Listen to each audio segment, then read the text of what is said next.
sure you've noticed the snow and ice out there. Well, that cold, wet stuff has caused a lot of problems across the region, and John Castelli is here to explain. Over 2 inches of snowfall hit St. Louis last Thursday and Friday. The first winter storm of the season began with freezing rain and sleet, which eventually changed over to snow early Friday morning. Classes were canceled Thursday after 3 p.m. and Friday before 10 a.m. However, some rooms in Xavier and Ritter Halls had not yet been unlocked, causing some 10 a.m. classes to be canceled on the spot as students reached their classroom doors. Facility services spent Thursday evening and Friday morning plowing the pathways and laying down salt, but that didn't help these trees. Many branches around campus have fallen under the heavy weight of the ice and snow. Plus, in the greater St. Louis area, Ameren UE customers saw more than 358,000 power outages Friday, causing the absence of several student and faculty members. Across the Midwest, transportation was greatly affected. Flight delays stranded many passengers from Michigan all the way south to Texas. Metrolink rail services in St. Louis came to a halt Thursday night, but are now fully operational as the atmosphere quiets down. John Castelli, SLU News 22. For the latest numbers on your area's power outages, visit Ameren.com. You know, we kept our power down in the village, but if the ice doesn't melt very, very soon, it's only a matter of time before I slip and seriously embarrass myself. Well, I kind of hope it doesn't melt because, you know, I think that'd be kind of funny to watch you fall and embarrass yourself. Actually, I think it'd be great if it was caught on camera and we could show it right here on SLU News 22. Thank you. Courtney, you are a lovely person. Thank you. Merry Christmas to you, too. Nicole Credo is here to fill us in on the weather. Probably more cold? Yes, actually we do have a warm-up for the weekend, but it's actually just normal temperatures for this time of year, but it'll feel warm to us compared to what we've had since last Wednesday. Today we had a high of 43, a low of 20, which actually our high was close to the normal for this time of year, but our low was not very close to normal. We had no precipitation so far. So right now, we have a temperature of 42 degrees, but it feels more like 36 when you factor in the wind chill. We do have a few clouds in the sky. Our humidity is at 58%. Our pressure is holding steady, and our winds are out of the south at 12 miles per hour. I first want to take a look at the snow depth as of today across the bi-state region.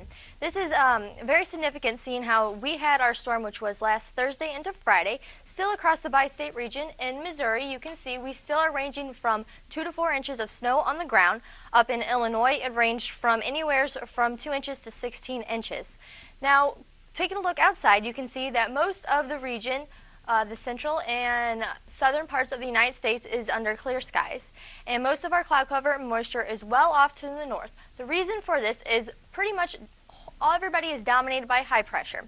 Now our next weather maker is to the north. As you can see, by Wednesday we're going to have a cold front push in, and actually it's going to bring us some very Arctic cold air, but behind it, we'll be building in high pressure, which by the weekend we're going to be warming up to the normal temperatures for this time of year. So tonight, we're going to expect a low of 29 degrees with mostly clear skies. The winds will be out of the southwest at 9 to 13 miles per hour. So for your 5-day forecast, for Wednesday, we will expect to see a few flurries as that cold front comes in from the north, bringing in that Arctic air. No accumulation is expected, with a high of 43, a low of 20.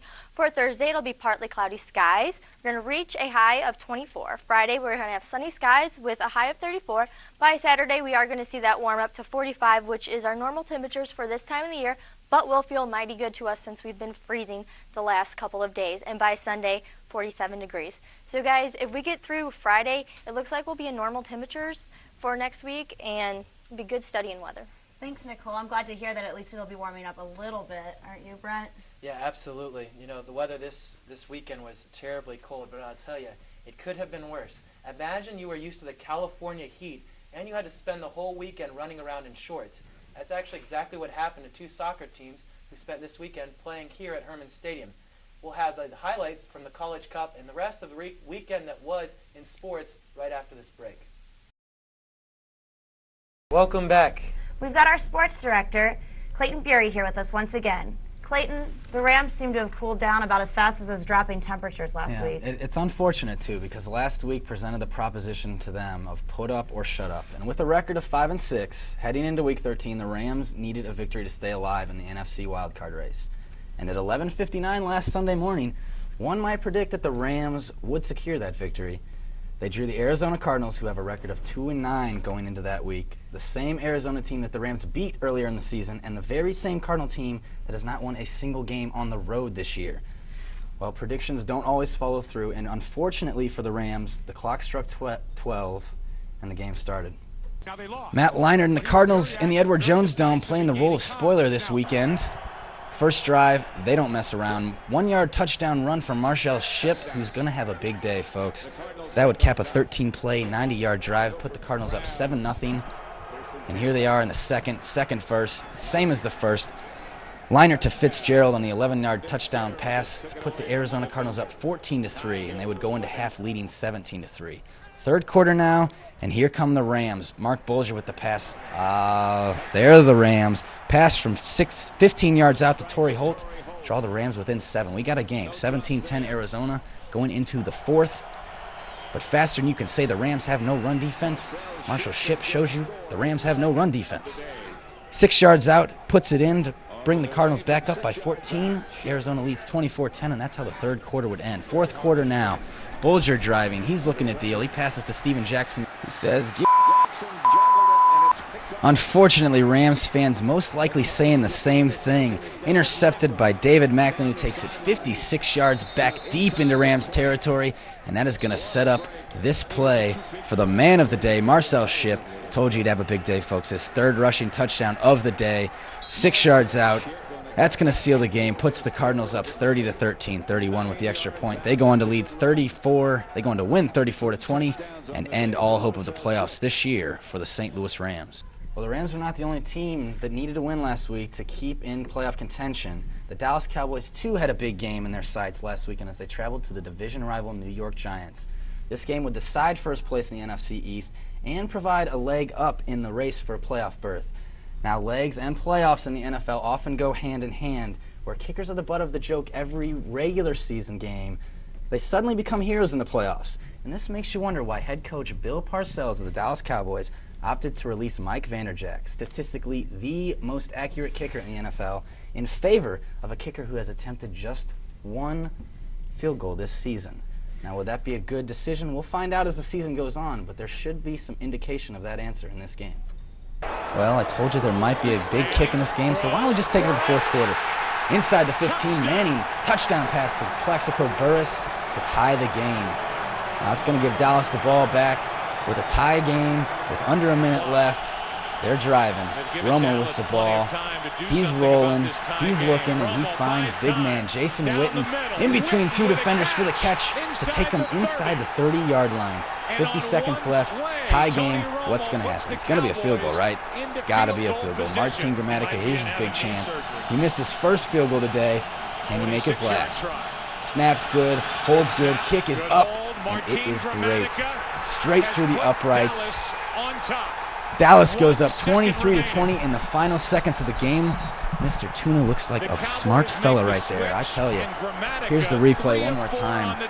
Hold is perfect, and Gramatica likes it, and so do the Cowboys. Dallas goes on to win it 23-20, improves to 8-4, and takes a stranglehold in the division with a bold move by that man right there, Bill Parcells. Well, as we just saw Bill Parcells right so far, he is a master at his craft. But kickers are important in the game of football, but Damon Richter's going to show us there's another game kickers can do some damage in, and that is the game of football. Damon? That's right, Clayton. Football. The College Cup of Soccer came to SLU this past weekend. Virginia, Wake Forest, UCLA, and UC Santa Barbara all made the journey to Robert R. Herman Stadium just in time to get knocked senseless by an ice storm.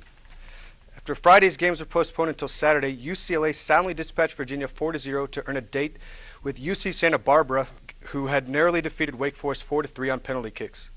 The finals were played Sunday afternoon. Some SLU students, including me, avoided the cold and got a live bird's-eye view from Marquette East Tower, as this UC Santa Barbara Gauchos took an initial 2-0 lead over the UCLA Bruins and held on to win 2-1 for their first ever national title. Kind of ironic that two teams had to come from California to play in an ice storm. I don't know how the SLU grounds crew kept the stadium that clean, but it looked great, and it was a great game. I don't think the Gauchos are going to complain at all about the results. Clayton, back to you. Thank you, Damon. Good work. And, we're on this topic of kickers. Brent, I know you'll appreciate this. You've been bugging me about it all year, your Tennessee Titans. So how about that 60-yard field goal by Rob Baronis?